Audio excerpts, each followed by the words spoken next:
ਸੂਬਾ ਮਰਿਓ ਜਾਨ ਸਭ ਲੀਨੋ। ਸਾਰਿਆਂ ਨੇ ਜਾਣ ਲਿਆ ਕਿ ਸੂਬੇਦਾਰ ਜਿਹੜਾ ਹੈ ਉਹ ਮਰ ਗਿਆ ਹੈ। ਕਿਤੇ ਵੀ ਪਤਾ ਨਹੀਂ ਲੱਗ ਰਿਹਾ ਨਾ ਅਬਦੁਲ ਖਾਨ ਦਾ। ਹਨੇਰਾ ਪੈ ਗਿਆ, ਦਿਖਾਈ ਕੁਝ ਨਹੀਂ ਦਿੰਦਾ ਤੇ ਅਬਦੁਲ ਖਾਨ ਫੌਜਾਂ ਨੂੰ ਕਿਤੇ ਦਿਸ ਨਹੀਂ ਰਿਹਾ। ਜਾਣ ਲਿਆ ਸਾਰਿਆਂ ਨੇ ਕਿ ਅਬਦੁਲ ਖਾਨ ਮਾਰਿਆ ਗਿਆ ਏ। ਜੀਅਤ ਸ਼ੇਖ ਤਾਗੇ ਡਰ ਚੀਨੋ। ਤੇ ਜਿੰਨੇ ਕਿ ਜਿਉਂਦੇ ਸੀ ਉਹ ਸਾਧ ਸੰਗਤ ਜੀ ਡਰ ਗਏ ਤੇ ਡਰ ਕੇ ਭੱਜਣ ਲੱਗ ਪਏ। ਤੁਰਕ ਜਿਹੜੇ ਸਿਪਾਹੀ ਸੀ ਮੈਦਾਨੇ ਜੰਗ ਵਿੱਚੋਂ ਸਨਾ ਸਨਾ ਕਾਇਰ ਜਦ ਭਾਗੀ। ਜਦੋਂ ਹੌਲੀ ਹੌਲੀ ਕਾਇਰ ਹੁੰਦੇ ਇਹ ਤੁਰਕ ਮੈਦਾਨੇ ਜੰਗ ਵਿੱਚੋਂ ਭੱਜਣ ਲੱਗ ਪਏ। ਵਿਦਿਆ ਦੇਖਤ ਨਹਿਰ ਭਿਆਗੀ। ਤੇ ਬਿਧੀ ਚੰਦ ਜੀ ਨੇ ਫਿਰ ਵੇਖਿਆ ਕਿ ਦੁਸ਼ਮਣ ਨਹੀਂ ਅੱਗੇ, ਕਿਉਂਕਿ ਭੱਜਣ ਹੀ ਲੱਗ ਪਏ ਜਦੋਂ ਮੈਦਾਨੇ ਜੰਗ ਨੂੰ ਛੱਡ ਕੇ। ਇੱਕ ਵਾਹਿਦ ਕੌਮ ਹੈ ਖਾਲਸਾ ਜੋ ਸਾਹਿਬ ਗੁਰੂ ਗੋਬਿੰਦ ਸਿੰਘ ਸੱਚੇ ਪਾਤਸ਼ਾਹ ਜੀ ਮਹਾਰਾਜ ਸਾਜਿਆ। ਸੰਸਾਰ ਦੇ ਅੰਦਰ ਜਿੰਨੀਆਂ ਵੀ ਲੜਾਈਆਂ ਹੋਈਆਂ ਜਰਨੈਲ ਤੋਂ ਬਿਨਾਂ ਫੌਜ ਲੜ ਨਹੀਂ ਸਕੀ, ਪਰ ਧੰਨ ਹੈ ਖਾਲਸਾ ਫੌਜ ਜਿਹੜੀ ਜਰਨੈਲਾਂ ਤੋਂ ਬਿਨਾਂ ਵੀ ਲੜੀ ਹੈ ਤੇ ਯੁੱਧ ਵੀ ਇਹਨਾਂ ਜਿੱਤੇ ਹੈ। ਸੱਚੇ ਪਾਤਸ਼ਾਹ ਜੀ ਮਹਾਰਾਜ ਇਹੋ ਜਿਹਾ ਬਲ ਬਖਸ਼ਿਆ। ਸਰਦਾਰ ਸ਼ਾਮ ਸਿੰਘ ਦੀ ਅਟਾਰੀ ਸਭਰਾਵਾਂ ਦੀ ਲੜਾਈ ਇਹ ਪਰਸੋਂ ਹੀ ਸਾਧ ਸੰਗਤ ਜੀ ਦਿਨ ਲੰਘਿਆ ਜਦੋਂ ਵੱਡੇ ਜਰਨੈਲ ਨੇ 70 ਸਾਲ ਦੀ ਆਯੂ ਵਿੱਚ ਸ਼ਹੀਦੀ ਪਾਈ ਸੀ। ਉਸ ਸਮੇਂ ਇਹ ਯੁੱਧ ਜਿੱਤ ਲਿਆ ਸੀਗਾ, ਪਰ ਗਦਾਰਾਂ ਨੇ ਅੰਗਰੇਜ਼ ਨੂੰ ਕਿਹਾ ਕਿ ਤੁਸੀਂ ਕਿੱਧਰ ਭੱਜੇ ਜਾਂਦੇ ਹੋ, ਹੁਣ ਤਾਂ ਤੁਹਾਡੀ ਜਿੱਤ ਹੋਈ ਪਈ ਹੈ। ਉਥੇ ਬਰੂਦ ਨਹੀਂ ਰਿਹਾ, ਬਰੂਦ ਦੀ ਥਾਂ ਤੇ ਸਰੋਂ ਦੀਆਂ ਬੋਰੀਆਂ ਆਈਆਂ ਪਈਆਂ। ਫਿਰ ਜਿੱਤਿਆ ਹੋਇਆ ਜਿਹੜਾ ਯੁੱਧ ਸੀ ਸਾਧ ਸੰਗਤ ਜੀ ਉਹ ਹਾਰ ਗਏ। ਇਉਂ ਪੰਥ ਦਾ ਪੁਰਸ਼ਾਰਥ ਹੋ ਜਿਆ। ਜਰਨੈਲ ਦੇ ਸ਼ਹੀਦ ਹੋ ਜਾਣ ਤੋਂ ਵੀ ਇਹ ਜੂਝਦੇ ਆ, ਲੜਦੇ ਆ ਕਿ ਤੁਰਕਾਂ ਦੀ ਫੌਜ ਦੇ ਹੌਸਲੇ ਪਸਤ ਪੈ ਗਏ। ਜਦੋਂ ਅਬਦੁਲ ਖਾਨ ਦੇ ਮਰਨ ਦਾ ਪਤਾ ਲੱਗਾ, ਕਾਇਰ ਹੋਏ ਤੇ ਸਿਪਾਹੀ ਮੈਦਾਨੇ ਜੰਗ ਵਿੱਚੋਂ ਭੱਜ ਉੱਠੇ ਆ। ਬਿਧੀ ਚੰਦ ਜੀ ਨੇ ਵੇਖਿਆ ਸਾਹਮਣੇ ਅੜਨ ਤੇ ਲੜਨ ਵਾਲਾ ਕੋਈ ਰਹਿ ਨਹੀਂ ਗਿਆ। ਗੁਰ ਸਿੱਧ ਹਿਤ ਪਾਛੇ ਕਹੁ ਮੁਰਿਓ। ਗੁਰ ਸੁਧ ਹਿਤ ਮਹਾਰਾਜ ਦੀ ਸੁਧ ਖਬਰ ਵਾਸਤੇ ਬਿਧੀ ਚੰਦ ਜੀ ਬੜੀ ਛੇਤੀ ਨਾਲ ਪਿੱਛੇ ਮੁੜੇ ਕਿ ਗੁਰੂ ਹਰਗੋਬਿੰਦ ਸਾਹਿਬ ਜੀ ਮਹਾਰਾਜ ਕਿੱਥੇ ਹੋਣਗੇ। ਸਤਿਗੁਰੂ ਜੀ ਦੀ ਖਬਰ ਲੈਣ ਵਾਸਤੇ ਪਿੱਛੇ ਨੂੰ ਮੁੜੇ ਆ। ਸਨਾ ਸਨਾ ਆਵਤ ਹੈ ਤੁਰਿਓ। ਹੌਲੀ ਹੌਲੀ ਬਿਧੀ ਚੰਦ ਜੀ ਤੁਰੇ ਆ ਰਹੇ ਆਪਣੇ ਘੋੜੇ ਤੇ ਅਸਵਾਰ।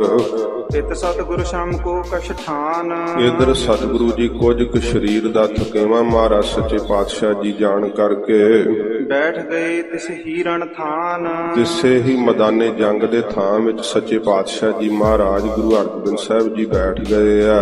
ਤੀਨੋਂ ਮਰੇ ਨਿਕਟ ਹੀ ਪਰੇ। ਇਹ ਤਿੰਨੇ ਹੀ ਮਰੇ ਹੋਏ ਨੇੜੇ ਪਏ ਆ ਮਹਾਰਾਜ ਜੀ ਦੇ। ਕਰਮਚੰਦ ਵੀ ਛਾਤੀ 'ਚ ਗੋਲੀ ਵੱਜੀ ਪਈ ਹੈ, ਕਿੱਡਾ ਵੱਡਾ ਛਾਤੀ 'ਚ ਪਾੜ ਹੋਇਆ ਪਿਆ। ਕਰਮਚੰਦ ਦੇ ਸਾਰੇ ਸੰਦ ਛੁੱਟੇ ਪਏ। ਅਬਦੁਲ ਖਾਨ ਦਾ ਸਿਰ ਪਰੇ ਪਿਆ, ਢੱਡ ਲੁੜਕਿਆ ਪਿਆ ਹੈ। ਇਹ ਤਿੰਨੇ ਹੀ ਮਰੇ ਪਏ ਆ ਜਿੱਥੇ ਗੁਰੂ ਮਹਾਰਾਜ ਜੀ ਬੈਠੇ ਨੇ।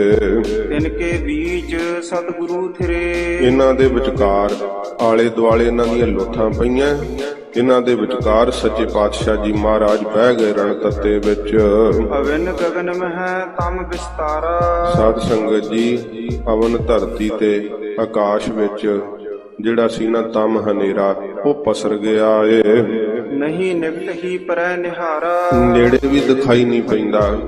ਗਰਮੀਆਂ ਦੀ ਰੁੱਤ ਵਿੱਚ ਕਈ ਵਾਰੀ ਜਦੋਂ ਸਾਧ ਸੰਗਤ ਜੀ ਮੱਸਿਆ ਦੀ ਰਾਤ ਹੁੰਦੀ ਹੈ ਨਾ, ਜਦੋਂ ਹਨੇਰ ਪੱਖ ਚੱਲ ਰਿਹਾ ਹੁੰਦਾ ਉਦੋਂ ਚੰਦਰਮਾ ਜਿਹੜਾ ਨਾ ਬਹੁਤ ਕਈ ਵਾਰੀ ਥੋੜਾ ਹੁੰਦਾ ਤੇ ਕਈ ਵਾਰੀ ਹੁੰਦਾ ਹੀ ਨਹੀਂ। ਜਦੋਂ ਹਨੇਰ ਪੱਖ ਹੁੰਦਾ ਚਾਨਣ ਪੱਖ ਵਿੱਚ ਥੋੜਾ ਥੋੜਾ ਚੰਦਰਮਾ ਦਿਸਣ ਲੱਗ ਪੈਂਦਾ, ਫਿਰ ਪੂਰਨਮਾਸ਼ੀ ਨੂੰ ਪੂਰਾ ਹੁੰਦਾ ਤੇ ਦਿਖਾਈ ਨਹੀਂ ਪੈਂਦਾ। ਇੰਨਾ ਹੋਰ ਹਨੇਰਾ ਹੋ ਗਿਆ, ਇੰਨਾ ਜ਼ਿਆਦਾ ਜਿਹੜਾ ਹਨੇਰਾ ਗਾੜਾ ਪਸਰ ਗਿਆ ਏ। ਚੱਲਣ ਤੁਫੰਗ ਸਕਲ ਹਟ ਰਹੀ। ਫਿਰ ਸਾਰੀਆਂ ਬੰਦੂਕਾਂ ਵੀ ਚੱਲਣੋਂ ਹਟ ਗਈਆਂ। ਗੋਲੀ ਦੀ ਆਵਾਜ਼ ਆ ਰਹੀ ਸੀ ਤੜ ਤੜ ਕਰਕੇ, ਜਿਵੇਂ ਦਾਣੇ ਨਹੀਂ ਭੁੱਜਦੇ ਇਵੇਂ ਗੋਲੀਆਂ ਛੁੱਟਦੀਆਂ ਸੀ, ਪਰ ਸਾਰੀਆਂ ਗੋਲੀਆਂ ਦੀ ਆਵਾਜ਼ ਹੁਣ ਬੰਦ ਹੋ ਗਈ ਹੈ। ਤੁਰਕ ਤਰਾਸ ਕਰ ਬੋਲਤ ਨਹੀਂ। ਤੁਰਕ ਜਿਹੜੇ ਆ ਨਾ ਡਰ ਕੇ ਹੁਣ ਬੋਲਦੇ ਹੀ ਨਹੀਂ ਉੱਚੀ, ਕਿ ਕਿਤੇ ਸਿੱਖਾਂ ਨੂੰ ਪਤਾ ਨਾ ਲੱਗ ਜੇ। ਉੱਚੀ ਸਾਹ ਨਹੀਂ ਲੈਂਦੇ, ਉੱਚੀ ਆਵਾਜ਼ ਨਹੀਂ ਕੱਢਦੇ ਹਨ। ਹਟੇ ਸਕਲ ਨਿਜ ਨਿਜ ਪਸਚਾਤ। ਤੇ ਹੌਲੀ ਹੌਲੀ ਇਹ ਸਾਰੇ ਤੁਰਕ ਪਿੱਛੇ ਨੂੰ ਦੱਬੀ ਪੈਰੀ ਹਟਣ ਲੱਗ ਪਏ। ਰੌਰਾ ਮਚਤ ਭਇਓ ਸਭ ਸ਼ਾਂਤ। ਐਡਾ ਰੌਲਾ ਮਚ ਰਿਹਾ ਸੀ ਉਸ ਮੈਦਾਨੇ ਜੰਗ ਦੇ ਅੰਦਰ, ਸਭ ਸ਼ਾਂਤ ਵਰਤ ਗਈ। ਚਾਰ ਚੁਫੇਰੇ ਕੋਈ ਆਵਾਜ਼ ਨਹੀਂ ਹੁਣ ਸੁਣਾਈ ਕੰਨਾਂ ਵਿੱਚ ਪੈਂਦੀ। ਜਾਣਿਓ ਪਰੈ ਨਹੀਂ ਕਿਸ ਕੋਏ। ਤੇ ਜਾਣਿਆ ਸਾਰਿਆਂ ਨੇ ਕਿ ਇੱਥੇ ਹੁਣ ਕੋਈ ਵੀ ਹੋਰ ਨਹੀਂ ਰਹਿ ਗਿਆ। ਸਿੱਖਾਂ ਨੂੰ ਵੀ ਪਤਾ ਲੱਗ ਗਿਆ ਹਨੇਰੇ ਵਿੱਚ ਕਿ ਲੱਗਦਾ ਹੁਣ ਕੋਈ ਤੁਰਕ ਅੱਗੇ ਅੜਨ ਵਾਲਾ ਹੈ ਨਹੀਂਗਾ। ਦੂਰ ਦੂਰ ਲੋ ਹਟ ਥਿਰ ਹੋਏ। ਦੂਰ ਦੂਰ ਤੱਕ ਹਟ ਕਰਕੇ ਤੇ ਸਾਰੇ ਫਿਰ ਸਾਧ ਸੰਗਤ ਜੀ ਇਉਂ ਟਿਕਣ ਲੱਗੇ। ਦੋਹਰਾ ਵਿਧੀ ਚੰਦ ਤੇ ਪਰੇ ਸਿੱਖ। ਫਤਿਹ ਗੁਰੂ ਕੀ ਜਾਨ। ਬਾਬਾ ਬਿਧੀ ਚੰਦ ਜੀ ਤੇ ਹੋਰ ਸਾਰੇ ਸਿੱਖ ਇਹਨਾਂ ਨੇ ਗੁਰੂ ਹਰਗੋਬਿੰਦ ਸਾਹਿਬ ਸੱਚੇ ਪਾਤਸ਼ਾਹ ਜੀ ਮਹਾਰਾਜ ਦੀ ਫਤਿਹ ਜਾਣ ਲਈ ਕਿ ਮਹਾਰਾਜ ਦੇ ਘਰ ਦੀ ਜਿੱਤ ਹੋਈ ਹੈ। ਸਿਮਰ ਵਿਖੇ ਕਰਮ ਫੇਲ ਮੇਲ ਮੇਲ ਦਿਓ ਘਮਸਾਨ। ਇਹਨਾਂ ਨੇ ਫਿਰ ਜਦੋਂ ਹਨੇਰਾ ਪਸਰ ਰਿਹਾ ਸੀ ਨਾ, ਕਿਉਂਕਿ ਅਗਲਾ ਪ੍ਰਸੰਗ ਸ਼ੁਰੂ ਹੋ ਗਿਆ, ਤੇ ਫਿਰ ਥੋੜਾ ਜਿਹਾ ਯੁੱਧ ਦਾ ਜ਼ਿਕਰ ਕਰਕੇ ਕਥਾ ਨੂੰ ਉਸੇ ਤਰ੍ਹਾਂ ਰਵਾਨਗੀ ਦੇਣਗੇ। ਕਵਿਰਾਜ ਕਹਿੰਦੇ ਐ ਕਿ ਬਹੁਤ ਭਾਰੀ ਹਨੇਰੇ ਵਿੱਚ ਵੀ ਸਿੱਖਾਂ ਨੇ ਪੁਰਸ਼ਾਰਥ ਕੀਤਾ। ਹੱਲਾ ਕਰਕੇ ਇੱਕ ਵਾਰੀ ਤੁਰਕਾਂ ਦੇ ਪੈਰ ਪਛਾੜ ਦਿੱਤੇ ਸੀਗੇ। ਚੌਪਈ ਇੱਕ ਦਿਸ਼ ਤੇ ਜਿਉ ਵੱਢਣ ਲਾਗੇ। ਇੱਕ ਦਿਸ਼ਾ ਤੋਂ ਸਿੱਖ ਇਉਂ ਇੱਕ ਸਾਰ ਹੀ ਤੁਰਕ ਸੈਨਾ ਨੂੰ ਵੱਢਣ ਲੱਗ ਗਏ। ਤਮ ਮਹਿ ਤੁਰਕ ਤਰਾਸ ਕਰ ਭਾਗੀ। ਹਨੇਰੇ ਵਿੱਚ ਫਿਰ ਤੁਰਕ ਡਰ ਧਾਰ ਕੇ ਭੱਜਣ ਲੱਗ ਪਏ। ਜਿਨ ਕੇ ਰਣ ਮਹਿ ਤੁਰੰਗ ਮਰੇ ਹੈ। ਜਿਨ੍ਹਾਂ ਦੇ ਮੈਦਾਨੇ ਜੰਗ ਵਿੱਚ ਘੋੜੇ ਮਰ ਗਏ ਆ, ਇਤ ਉਤ ਵਿਥਰੇ ਜਾਏ ਦੁਰੇ ਹੈ। ਉਹ ਇੱਧਰ ਉੱਧਰ ਖਿਲਰ ਗਏ, ਰੁੱਖਾਂ ਦੇ ਪਿੱਛੇ ਲੁਕਣ ਲੱਗ ਪਏ। ਸਿੱਖ ਹਰਲ ਹਰਲ ਫਿਰਦੇ ਆ ਘੋੜਿਆਂ ਤੇ ਚੜੇ ਹੋਏ, ਤੇ ਇਹ ਜਿਨ੍ਹਾਂ ਪਠਾਣਾਂ ਦੇ ਤੁਰਕਾਂ ਦੇ ਘੋੜੇ ਮਰ ਗਏ ਆ, ਇਹ ਇੱਧਰ ਉੱਧਰ ਖਿਲਰ ਗਏ ਆ ਤੇ ਰੁੱਖਾਂ ਦੀਆਂ ਆਡਾਂ ਲੈ ਲੈ ਕੇ ਲੁਕ ਗਏ ਆ। ਅਰਤ ਜਾਤ ਕੋ ਭਾਗਤ ਜਾਤ। ਕੋਈ ਤਾਂ ਸਾਧ ਸੰਗਤ ਜੀ ਭੱਜਦਾ ਜਾਂਦਾ ਅੜ ਅੜ ਕੇ ਡਿੱਗ ਰਿਹਾ ਹੈ, ਤੇ ਕੋਈ ਸਰਪਾਟੀ ਤੁਰਕ ਭੱਜੀ ਜਾਂਦਾ ਏ। ਪਿੱਛੇ ਸਿੱਖ ਖੜਗ ਕਰ ਘਾਤ। ਤੇ ਸਿੱਖ ਜਿਹੜੇ ਆ ਨਾ, ਉਹ ਜਿਹੜਾ ਕੋਈ ਅੜਦਾ ਉਹਨੂੰ ਖੜਗ ਨਾਲ ਤਲਵਾਰ ਨਾਲ ਸ੍ਰੀ ਸਾਹਿਬ ਨਾਲ ਕੱਟ ਦਿੰਦੇ ਆ, ਘਾਤ ਕਰ ਦਿੰਦੇ, ਨਾਸ਼ ਕਰ ਦਿੰਦੇ ਆ। ਜਾਤ ਪਿਛਾਰੀ ਕਾਟਤ ਜਗੈ। ਜਦੋਂ ਪਿੱਛੇ ਤੁਰਕਾਂ ਦੀ ਸੈਨਾ ਨੂੰ ਕੱਟਦੇ ਹੋਏ ਸਿੱਖ ਜਾ ਰਹੇ ਆ, ਗੁਰੂ ਦੁਹਾਈ ਬੋਲੇ ਤਬੈ। ਤੇ ਗੁਰੂ ਸਾਹਿਬ ਜੀ ਦੀ ਦੁਹਾਈ ਦਿੰਦੇ ਆ, ਜਿੱਤ ਕਹਿੰਦੇ ਆ ਕਿ ਮਹਾਰਾਜ ਸੱਚੇ ਪਾਤਸ਼ਾਹ ਜੀ ਦਾ ਰਾਜ ਹੈ। ਇਹ ਸੱਚੇ ਪਾਤਸ਼ਾਹ ਜੀ ਨਾਮ ਦੀ ਦੁਹਾਈ ਫੇਰ ਰਹੇ ਆ ਸਿੱਖ। ਸੁਨਤ ਸਿੱਖ ਪਿੱਛੇ ਹਟ ਆਏ। ਤੇ ਇਉਂ ਸਿੱਖ ਜਿਹੜੇ ਸੀ ਨਾ, ਫਿਰ ਸੁਣ ਸੁਣ ਕੇ ਪਿੱਛੇ ਹਟ ਆਏ ਨੇ। ਤੁਰਕਾਂ ਨੂੰ ਜਦੋਂ ਮਾਰ ਪਈ ਤੇ ਇਹ ਵੀ ਗੁਰੂ ਸਾਹਿਬ ਦੇ ਨਾਂ ਦੀ ਦੁਹਾਈ ਦਿੰਦੇ ਆ, ਮਹਾਰਾਜ ਦਾ ਵਾਸਤਾ ਜੇ ਨਾ ਮਾਰਿਓ।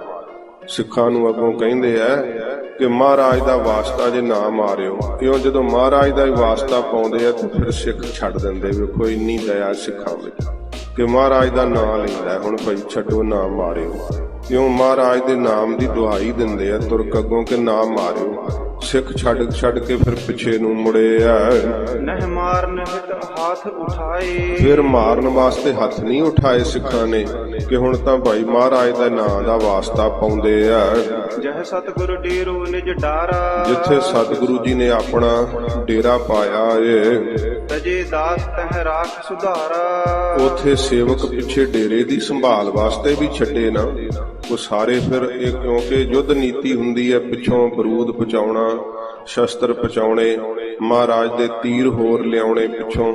ਇਉਂ ਪਿੱਛੇ ਵੀ ਦਾਸ ਸੇਵਕ ਛੱਡੇ ਆ ਡੇਰੇ ਦੇ ਅੰਦਰ, ਜਿੱਥੇ ਮਹਾਰਾਜ ਜੀ ਦਾ ਪੜਾਅ ਪਾਇਆ ਹੈ ਸਾਰੀ ਸੇਵਾ ਸੰਭਾਲ ਵਾਸਤੇ। ਇਹਨੂੰ ਵਿਚਾਰ ਕੀਨ ਮਨ ਮਾਹੀ। ਉਹਨਾਂ ਨੇ ਮਨ ਦੇ ਅੰਦਰ ਫਿਰ ਵਿਚਾਰ ਕਰਨਾ ਕੀਤੀ ਹੈ। ਸਿਮਰ ਭਇਓ ਗੁਰ ਆਗਮ ਨਾਹੀ। ਕਿ ਹਨੇਰਾ ਹੋ ਗਿਆ, ਗੁਰੂ ਹਰਗੋਬਿੰਦ ਸਾਹਿਬ ਸੱਚੇ ਪਾਤਸ਼ਾਹ ਰਣ ਤੱਤੇ ਜੋ ਮੁੜੇ ਨਹੀਂ ਅਜੇ ਤੱਕ। ਕਿਉਂਕਿ ਡੇਰੇ ਵਿੱਚ ਜਿਨ੍ਹਾਂ ਨੂੰ ਜਿੱਥੇ ਸੇਵਾ ਲੱਗੀ ਹੈ, ਹੁਕਮ ਹੈ ਨਾ ਕਿ ਤੁਸੀਂ ਇੱਥੇ ਸੇਵਾ ਕਰੀ ਜਾਣੀ ਹੈ। ਆਪਣੀ ਮਰਜ਼ੀ ਨਾਲ ਕੋਈ ਸੈਨਾ ਵਿੱਚ ਕੋਈ ਕੁਝ ਨਹੀਂ ਕਰ ਸਕਦਾ। ਫੌਜ ਦੀ ਸਾਰੀ ਹੀ ਸਾਧ ਸੰਗਤ ਜੀ ਪ੍ਰਕਿਰਿਆ ਆਮ ਜ਼ਿੰਦਗੀ ਨਾਲੋਂ ਵੱਖਰੀ ਹੁੰਦੀ ਹੈ, ਤੇ ਗੁਰੂ ਸਾਹਿਬ ਜੀ ਨੇ ਵੀ ਇਹੋ ਜਿਹੇ ਨਿਯਮ ਦਰੜਾਏ ਸੀ, ਜਿੱਥੇ ਜਿਹਨੂੰ ਸੇਵਾ ਦਿੱਤੀ ਹੈ ਜਰਨੈਲ ਦੇ ਹੁਕਮ ਤੋਂ ਬਿਨਾਂ ਉੱਥੋਂ ਹਟ ਨਹੀਂ ਸਕਦਾ ਹੈ, ਚਾਹੇ ਸਿਰ ਵੀ ਕਿਉਂ ਨਾ ਕੱਟਿਆ ਜਾਵੇ। ਇਸ ਕਰਕੇ ਸਿੱਖ ਚਿੰਤਾਤੁਰ ਹੋਣ ਲੱਗ ਪਏ ਕਿ ਹਨੇਰਾ ਪਸਰ ਗਿਆ। ਮਹਾਰਾਜ ਗੁਰੂ ਹਰਗੋਬਿੰਦ ਸਾਹਿਬ ਜੀ ਪੜਾਅ ਨੂੰ ਪਿੱਛੇ ਕਿਉਂ ਨਹੀਂ ਮੁੜੇ ਅਜੇ ਤੱਕ। ਸੰਧਿਆ ਪਰੀ ਜਾਨ ਤਿਸ ਕਾਲਾ। ਇਸ ਸਮੇਂ ਸੰਧਿਆ ਤੋਂ ਬਾਅਦ ਜਦੋਂ ਹਨੇਰਾ ਪੈ ਗਿਆ ਤਿਸ ਸਮੇਂ ਦੁਐ ਮਸ਼ਾਲ ਚੀ ਜਾਰ ਮਸਾਲਾਂ। ਤੇ ਦੋ ਸਿੱਖ ਫਿਰਨਾ ਮਸ਼ਾਲਾਂ ਨੂੰ ਜਗਾ ਕਰਕੇ ਪੂਰਨ ਹੀਰਨ ਕੀ ਦਿਸ਼ ਆਏ। ਬੜੀ ਛੇਤੀ ਨਾਲ ਰਣ ਤੱਤੇ ਵੱਲ ਨੂੰ ਆ ਗਏ ਮਹਾਰਾਜ ਜੀ ਨੂੰ ਲੱਭਣ ਵਾਸਤੇ। ਭੋਜਨ ਲੱਗੇ ਨਹੀਂ ਗੁਰ ਪਾਏ। ਖੋਜਦੇ ਐ ਮਸ਼ਾਲਾਂ ਦੀ ਲੋ ਨਾਲ, ਪਰ ਸੱਚੇ ਪਾਤਸ਼ਾਹ ਜੀ ਲੱਭ ਨਹੀਂ ਰਹੇ। ਇਹ ਸਿੱਖ ਵੇਖ ਰਹੇ ਆ ਕਿ ਗੁਰੂ ਮਹਾਰਾਜ ਕਿੱਥੇ ਹੋਣਗੇ, ਕਿਉਂਕਿ ਯੁੱਧ ਵੈ ਸਾਧ ਸੰਗਤ ਜੀ। ਸਿੱਖਾਂ ਦਾ ਮਨ ਬੜਾ ਚਿੰਤਾਤਰ ਹੋ ਰਿਹਾ ਹੈ ਕਿ ਮਹਾਰਾਜ ਆਏ ਕਿਉਂ ਨਹੀਂ ਵਾਪਸ। ਤੇ ਬਹੁਤ ਮਸ਼ਾਲਾਂ ਜਗਾ ਕਰਕੇ ਸਿੱਖ ਰਣ ਤੱਤੇ ਵਿੱਚ ਹਜੂਰ ਨੂੰ ਲੱਭਣ ਲੱਗ ਪਏ। ਵਿਧੀ ਚੰਦ ਜੁਗ ਦੇਖ ਮਸਾਲ। ਵਿਧੀ ਚੰਦ ਜੀ ਨੇ ਨਾ ਕਿ ਹੁਣ ਹਨੇਰੇ ਵਿੱਚ ਮਸ਼ਾਲ ਤਾਂ ਦੂਰੋਂ ਦਿਸ ਪੈਂਦੀ ਹੈ ਜਗਦੀ। ਵਿਧੀ ਚੰਦ ਜੀ ਘੋੜੇ ਤੇ ਚੜੇ ਹੋਏ ਆ। ਇਹ ਦੋ ਮਸ਼ਾਲਾਂ ਜਗਦੀਆਂ ਵਿਧੀ ਚੰਦ ਜੀ ਨੇ ਵੇਖੀਆਂ ਤੇ ਬੜੀ ਛੇਤੀ ਨਾਲ ਆਪਣੇ ਘੋੜੇ ਦਾ ਰੁਖ ਉਸ ਪਾਸੇ ਨੂੰ ਕੀਤਾ। ਹੈ ਤਵਾਏ ਆਇਸ ਤਤਕਾਲ ਬੜੀ ਛੇਤੀ ਨਾਲ ਘੋੜੇ ਨੂੰ ਦੜਾਉਂਦੇ ਹੋਏ ਵਿਧੀ ਚੰਦ ਜੀ ਜਗਦੀਆਂ ਮਸ਼ਾਲਾਂ ਕੋਲ ਆ ਗਏ। ਗੁਰ ਸੁਧ ਪੂਜਤੇ ਆਪ ਸਮਾਹੀ। ਆਪਸ ਦੇ ਵਿੱਚ ਵਿਧੀ ਚੰਦ ਜੀ ਨੇ ਪੁੱਛਿਆ ਉਹਨਾਂ ਸਿੱਖਾਂ ਨੂੰ ਕਿ ਭਾਈ ਤੁਸੀਂ ਕਿੱਧਰ ਬਾਹਰ ਫਿਰ ਰਹੇ ਹੋ ਮਸ਼ਾਲਾਂ ਲੈ ਕੇ। ਤੇ ਉਹ ਕਹਿੰਦੇ ਆ ਕਿ ਮਹਾਰਾਜ ਨੂੰ ਲੱਭ ਰਹੇ ਆ। ਵਿਧੀ ਚੰਦ ਜੀ ਨੇ ਪੁੱਛਿਆ ਗੁਰੂ ਮਹਾਰਾਜ ਕਿੱਥੇ ਆ। ਸਿੱਖ ਕਹਿੰਦੇ ਸਾਨੂੰ ਪਤਾ ਨਹੀਂ। ਆਪਸ ਦੇ ਵਿੱਚ ਹਜੂਰ ਦੀ ਖਬਰ ਪੁੱਛਦੇ ਆ। ਸਕਲ ਕਹਿਤ ਦੇਖੇ ਹਮ ਨਾਹੀ। ਸਾਰੇ ਹੀ ਸਿੱਖ ਕਹਿੰਦੇ ਆ ਕਿ ਕਿਉਂਕਿ ਇਹ ਤਾਂ ਪੜਾਅ ਤੋਂ ਆਏ ਆ ਨਾ, ਇਹ ਕਹਿੰਦੇ ਸਾਰੇ ਸਿੱਖ ਕਹਿ ਰਹੇ ਆ ਵਿਧੀ ਚੰਦ ਜੀ ਕਿ ਅਸੀਂ ਮਹਾਰਾਜ ਜੀ ਨੂੰ ਨਹੀਂ ਵੇਖਿਆ। ਚਿੰਤਾ ਅਧਿਕ ਸਭਨ ਤੇ ਹੋਈ। ਸਾਰਿਆਂ ਦੇ ਮਨ ਵਿੱਚ ਬੜੀ ਚਿੰਤਾ ਹੋਈ ਕਿ ਕੀ ਹੋਇਆ ਹੋਵੇਗਾ, ਮਹਾਰਾਜ ਸੱਚੇ ਪਾਤਸ਼ਾਹ ਜੀ ਆਏ ਹੀ ਨਹੀਂ ਵਾਪਸ। ਤੇ ਉਹ ਸਾਰਿਆਂ ਦਾ ਮਨ ਬੜਾ ਚਿੰਤਾ ਦੇ ਸਹਿਤ ਹੋ ਗਿਆ। ਖਬਰੇ ਕਿਉਂਕਿ ਕਈ ਪ੍ਰਕਾਰ ਦੇ ਫੁਰਨੇ ਆਉਣ ਲੱਗ ਪਏ। ਮਹਾਰਾਜ ਜੀ ਦੇ ਕੋਈ ਸੱਟ ਵੱਜੀ, ਕੋਈ ਗੋਲੀ ਵੱਜੀ, ਕਿਵੇਂ ਹੋਇਆ, ਮਹਾਰਾਜ ਪਰਤੇ ਕਿਉਂ ਨਹੀਂ। ਇਸ ਤਰ੍ਹਾਂ ਮਨ ਦੇ ਅੰਦਰ ਬੜੇ ਫੁਰਨੇ ਉੱਠਣ ਲੱਗ ਪਏ। ਭੋਜਨ ਲੱਗੇ ਖੇਤ ਸਭ ਕੋਈ। ਹਰ ਕੋਈ ਸਿੱਖ ਫਿਰ ਨਾ ਮੈਦਾਨੇ ਜੰਗ ਦੇ ਅੰਦਰ ਹਜ਼ੂਰ ਨੂੰ ਖੋਜਣ ਲੱਗ ਪਏ। ਸਿੱਖ ਬੜੇ ਚਿੰਤਾ ਦੇ ਸਹਿਤ ਮਹਾਰਾਜ ਗੁਰੂ ਹਰਗੋਬਿੰਦ ਸਾਹਿਬ ਜੀ ਨੂੰ ਲੱਭਣ ਲੱਗ ਪਏ ਐ। ਸਿੱਖ ਚਿੰਤਾ ਦੇ ਸਹਿਤ ਨੇ, ਪਰ ਜਿਹੜੇ ਸਾਧ ਸੰਗਤ ਜੀ ਗਿਆਨਵਾਨ ਸਿੱਖ ਹੈ ਨਾ, ਜਿਨ੍ਹਾਂ ਨੂੰ ਮਹਾਰਾਜ ਨੇ ਬ੍ਰਹਮ ਗਿਆਨ ਬਿਰਤੀ ਅਰੂੜ ਕੀਤਾ ਹੋਇਆ, ਵਿਧੀ ਚੰਦ ਜੀ ਆਦਿਕ, ਉਹ ਜਾਣਦੇ ਆ ਕਿ ਸੱਚੇ ਪਾਤਸ਼ਾਹ ਜੀ ਮਹਾਰਾਜ ਨੂੰ ਕੋਈ ਗੋਲੀ ਨਹੀਂ ਵੱਜ ਸਕਦੀ ਜੇ ਮਹਾਰਾਜ ਨਾ ਚਾਹਣ ਤਾਂ। ਇਹ ਤਾਂ ਮਹਾਰਾਜ ਦੀ ਲੀਲਾ ਹੈ। ਪਰ ਫਿਰ ਵੀ ਸਤਿਗੁਰੂ ਜੀ ਨਾਲ ਪਿਆਰ ਇੰਨਾ ਹੈ ਕਿ ਮਹਾਰਾਜ ਨੂੰ ਬੜੀ ਬੇਬਲਤਾ ਨਾਲ ਸਿੱਖ ਲੱਭਣ ਲੱਗ ਪਏ ਆ। ਇੱਧਰ ਉੱਧਰ ਘੋੜ ਸਵਾਰ ਵੀ ਵਿਧੀ ਚੰਦ ਜੀ ਨੇ ਸਿੱਖਾਂ ਨੂੰ ਕਿਹਾ, ਘੋੜਿਆਂ ਤੇ ਸਵਾਰ ਹੋ ਕੇ ਇੱਧਰ ਉੱਧਰ ਸਿੱਖ ਜਿਹੜੇ ਸੀ ਰਣ ਤੱਤੇ ਵਿੱਚ ਵਿਚਰਨ ਲੱਗ ਪਏ, ਲੱਭਣ ਲੱਗ ਪਏ ਮਹਾਰਾਜ ਜੀ ਨੂੰ। ਕਿਉਂ ਸਿੱਖ ਉੱਚੀ ਪੁਕਾਰ ਕਰਨ ਲੱਗ ਪਏ ਕਿ ਮਹਾਰਾਜ ਆਪ ਕਿੱਥੇ ਹੋ। ਗੁਰੂ ਹਰਗੋਬਿੰਦ ਸਾਹਿਬ ਜੀ ਮਹਾਰਾਜ ਆਪ ਕਿੱਥੇ ਹੋ। ਇਉਂ ਉੱਚੀ ਸਿੱਖ ਮਹਾਰਾਜ ਜੀ ਦਾ ਨਾਂ ਲੈ ਕੇ ਆਵਾਜ਼ ਕਰਨ ਲੱਗ ਪਏ। ਸਭ ਕੈ ਮਨ ਸੰਦੇਹ ਵਧੇਰਾ। ਸਾਰਿਆਂ ਦੇ ਮਨ ਦੇ ਅੰਦਰ ਬੜਾ ਫਿਰ ਸੰਦੇਹ ਹੋ ਆਇਆ ਜਦੋਂ ਅੱਗੋਂ ਆਵਾਜ਼ ਨਹੀਂ ਆ ਰਹੀ ਕੋਈ। ਬੜਾ ਸਭ ਦੇ ਮਨ ਦੇ ਅੰਦਰ ਸ਼ੰਕਾ ਹੋ ਆਇਆ। ਗੁਰੂ ਨਹੀਂ ਘੇਰੇ ਇਸ ਬੇਰਾ। ਕਿ ਇਸ ਵੇਲੇ ਮਹਾਰਾਜ ਕਿਉਂ ਨਹੀਂ ਲੱਭ ਰਹੇ, ਸਤਿਗੁਰੂ ਜੀ ਕਿੱਥੇ ਹੋਣਗੇ। ਕਿਉਂ ਸਾਰੇ ਸਿੱਖ ਬਹੁਤ ਜ਼ਿਆਦਾ ਸ਼ੰਕਾ ਕਰਨ ਲੱਗ ਪਏ। ਖੋਜਤ ਪਰੀ ਲੋਕ ਸਮੁਦਾਏ। ਜਦੋਂ ਖੋਜ ਰਹੇ ਐ, ਵੇਖ ਰਹੇ ਐ ਤੇ ਕੀ ਦਿਸ ਰਿਹਾ ਕਿ ਬਹੁਤ ਲੋਥਾਂ ਹੀ ਲੋਥਾਂ ਪਈਆਂ ਹੋਈਆਂ, ਢੇਰ ਹੀ ਢੇਰ ਲੱਗੇ ਪਏ ਆ ਲੋਥਾਂ ਦੇ। ਵਸਰਿਓ ਸ਼ਰੋਣਤ ਪਗ ਫਿਸਲਾਏ। ਇੰਨਾ ਲਹੂ ਜ਼ਿਆਦਾ ਖਿਲਰ ਗਿਆ ਕਿ ਲੱਭਦਿਆਂ ਹੋਇਆਂ ਦਾ ਪੈਰ ਫਿਸਲ ਜਾਂਦਾ ਹੈ, ਤਿਲਕ ਜਾਂਦੇ ਆ ਸਿੱਖ, ਤਿਲਕ ਕੇ ਡਿੱਗ ਜਾਂਦੇ ਆ। ਇੰਨਾ ਲਹੂ ਮਿੱਝ ਦਾ ਗਾਰਾ ਹੋ ਗਿਆ ਉਸ ਧਰਤੀ ਤੇ, ਉਸ ਥਾਂ ਤੇ। ਕਾਰਨ ਜੰਗ ਭੂਮਿਕਾ ਭਾਰੀ। ਬਹੁਤ ਉਹ ਭੂਮਿਕਾ ਧਰਤੀ ਸੀ ਨਾ ਜਿਹੜੀ ਭਿਆਨਕ ਹੋ ਗਈ। ਇਹੋ ਜਿਹਾ ਘਮਾਸਾਨ ਦਾ ਯੁੱਧ ਹੋਇਆ ਕਿ ਧਰਤੀ ਹੀ ਬਹੁਤ ਭਿਆਨਕ ਬਣ ਗਈ ਹੈ। ਮਰੇ ਪਰੇ ਪਟ ਹਾਇਨ ਹਜ਼ਾਰੀ। ਤੇ ਹਜ਼ਾਰ ਹਾ ਪਟ ਸੂਰਮੇ ਮਰੇ ਪਏ ਐ, ਹਜ਼ਾਰ ਹਾ ਘੋੜੇ ਮਰੇ ਪਏ ਐ। ਰਲੇ ਮਿਲੇ ਸਿੱਖ ਤੁਰਕ ਕਨੇਰੇ। ਬਹੁਤ ਤੁਰਕਾਂ ਦੀਆਂ ਲੋਥਾਂ ਦੇ ਢੇਰ ਲੱਗੇ ਪਏ ਐ। ਉਸੇ ਹੀ ਰਣ ਤੱਤੇ ਵਿੱਚ ਮਹਾਰਾਜ ਜੀ ਦੇ ਸਿੱਖ ਵੀ ਸ਼ਹੀਦ ਹੋਏ ਪਏ ਐ। ਕਿਉਂਕਿ ਦੂ ਬਦੂ ਲੜਾਈ ਦੇ ਅੰਦਰ ਗੋਲੀਆਂ ਮੀਂਹ ਵਾਂਗ ਵਰਦੀਆਂ, ਸਰ ਸਰ ਕਰਦੇ ਤੀਰ ਚੱਲਦੇ ਆ। ਧੰਨ ਹਨ ਉਹ ਸਿੱਖ ਜਿਨ੍ਹਾਂ ਨੇ ਮਹਾਰਾਜ ਵਾਸਤੇ ਲੜਦਿਆਂ ਆਪਣੀ ਛਾਤੀ ਵਿੱਚ ਗੋਲੀਆਂ ਖਾਧੀਆਂ, ਪੁਰਸ਼ਾਰਥ ਕੀਤਾ ਧਰਮ ਵਾਸਤੇ। ਗੁਰੂ ਮਹਾਰਾਜ ਸੱਚੇ ਪਾਤਸ਼ਾਹ ਜੀ ਦੀ ਸੇਵਾ ਕਰਦਿਆਂ ਤੀਰਾਂ ਦੇ ਵਾਰ ਸਹਾਰਦੇ, ਇੱਕ ਦੂਜੇ ਦੇ ਮਾਰਦੇ ਤੇ ਆਪਣੇ ਮੂੰਹ ਤੇ ਖਾਂਦੇ ਮਰਦਾਂ ਵਾਂਗ ਮੈਦਾਨੇ ਜੰਗ ਵਿੱਚ ਸ਼ਹੀਦ ਹੋਏ। ਉਹ ਸਿੱਖਾਂ ਦੇ ਸਰੀਰ ਵੀ ਉੱਥੇ ਪਏ ਆ ਜਦੋਂ ਮਸ਼ਾਲਾਂ ਨਾਲ ਮਹਾਰਾਜ ਸਾਹਿਬ ਜੀ ਨੂੰ ਵੇਖਦੇ ਲੱਭਦੇ ਫਿਰਦੇ, ਕੋਈ ਤਿਲਕਦਾ ਕੋਈ ਡਿੱਗ ਜਾਂਦਾ, ਲਹੂ ਮਿੱਝ ਖਿਲਰਿਆ ਪਿਆ ਏ। ਇੱਧਰ ਉੱਧਰ ਵਿਚਰ ਰਹੇ ਐ ਤੇ ਸਾਰੇ ਵੇਖ ਰਹੇ ਆ ਮਹਾਰਾਜ ਜੀ ਨੂੰ ਲੱਭਦੇ ਹੋਏ। ਬਹੁਤੀਆਂ ਮਸ਼ਾਲਾਂ ਸਿੱਖਾਂ ਨੇ ਫਿਰ ਜਗਾਈਆਂ ਤੇ ਮਸ਼ਾਲਾਂ ਦਾ ਪ੍ਰਕਾਸ਼ ਕਰਕੇ ਵੇਖਣ ਲੱਗੇ। ਇਉਂ ਲੱਭਦੇ ਲੱਭਦੇ ਸਿੱਖ ਗੁਰੂ ਹਰਗੋਬਿੰਦ ਸਾਹਿਬ ਜੀ ਮਹਾਰਾਜ ਦੇ ਕੋਲ ਫਿਰ ਚਲੇ ਹੀ ਗਏ, ਜਿੱਥੇ ਮਹਾਰਾਜ ਸੱਚੇ ਪਾਤਸ਼ਾਹ ਜੀ ਬੈਠੇ ਹੋਏ ਗਰੀਬ ਨਵਾਜ। ਅਬਦੁਲ ਖਾਨ ਮਾਰ ਟਿਕ ਫਿਰੇ। ਕੀ ਵੇਖਿਆ ਸਿੱਖਾਂ ਨੇ ਕਿ ਅਬਦੁਲ ਖਾਨ ਦਾ ਸਿਰ ਲਾਇਆ ਪਿਆ ਮਹਾਰਾਜ ਸੱਚੇ ਪਾਤਸ਼ਾਹ ਦੇ ਕੋਲੇ। ਅਬਦੁਲ ਖਾਨ ਦਾ ਸਿਰ ਲੱਥਾ ਪਿਆ ਏ। ਹੋਰ ਬਹੁਤ ਸਾਰੇ ਜਿਹੜੇ ਨਾ ਸ਼ਰੀਰ ਤੁਰਕਾਂ ਦੇ ਲਾਗੇ ਪਏ ਐ, ਲੋਥਾਂ ਪਈਆਂ ਨੇ ਜਿੱਥੇ ਵਿਚਕਾਰ ਮਹਾਰਾਜ ਜੀ ਬੈਠੇ ਹੋਏ ਐ। ਆਲੇ ਦੁਆਲੇ ਲੋਥਾਂ ਦੇ ਢੇਰ ਹੀ ਲੱਗੇ ਪਏ ਐ ਜਿੱਥੇ ਹਜੂਰ ਬੈਠੇ ਹਨ। ਤੇ ਸਿੱਖਾਂ ਨੇ ਵੇਖਿਆ ਏਡਾ ਘੋਰ ਘਮਾਸਾਨ ਯੁੱਧ ਹੋਇਆ ਹੈ। ਵੇਖੋ ਮਹਾਰਾਜ ਦੇ ਆਲੇ ਦੁਆਲੇ ਤੁਰਕੀ ਤੁਰਕ ਲੋਥਾਂ ਹੀ ਲੋਥਾਂ ਪਈਆਂ ਨੇ। ਤੇ ਇਉਂ ਸਾਧ ਸੰਗਤ ਜੀ ਬਹੁਤਾ ਜ਼ਿਆਦਾ ਘੋਰ ਜੰਗ ਦੇ ਅੰਦਰ ਘੋੜਿਆਂ ਦੇ ਸਮੇਤ ਮਾਰੇ ਗਏ ਆ ਸਾਰੇ ਹੀ। ਫਿਰ ਇਕਾਕੀ ਵੀਰ ਵਿਸਾਲਾ। ਤੇ ਇਉਂ ਸੱਚੇ ਪਾਤਸ਼ਾਹ ਜੀ ਮਹਾਰਾਜ ਬਲੀ ਬਹਾਦਰ ਸਤਿਗੁਰੂ ਜੀ ਇਕਾਂਤ ਵਿੱਚ ਗਰੀਬ ਨਵਾਜ ਸਤਿਗੁਰੂ ਜੀ ਇਕੱਲੇ ਬੈਠੇ ਆ। ਜਿਸ ਸਮੇਂ ਸਤਿਗੁਰੂ ਜੀ ਨੂੰ ਬੈਠਿਆਂ ਹੋਇਆਂ ਸਿੱਖਾਂ ਨੇ ਵੇਖਿਆ ਏ, ਮਹਾਰਾਜ ਜੀ ਦਾ ਦਰਸ਼ਨ ਕਰਦਿਆਂ ਹੀ ਨੈਣ ਸਾਰਿਆਂ ਦੇ ਖਿੜ ਗਏ, ਅੱਖਾਂ ਖਿੜ ਗਈਆਂ, ਹਿਰਦੇ ਖੁਸ਼ ਹੋ ਗਏ ਮਹਾਰਾਜ ਵੱਲ ਵੇਖ ਕਰਕੇ। ਸਭ ਸਿੱਖ ਸੱਚੇ ਪਾਤਸ਼ਾਹ ਜੀ ਮਹਾਰਾਜ ਨੂੰ ਵੇਖ ਕੇ ਹਜੂਰ ਦਾ ਦਰਸ਼ਨ ਕਰਕੇ ਮਹਾਰਾਜ ਜੀ ਦੇ ਚਰਨੀ ਪੈ ਗਏ।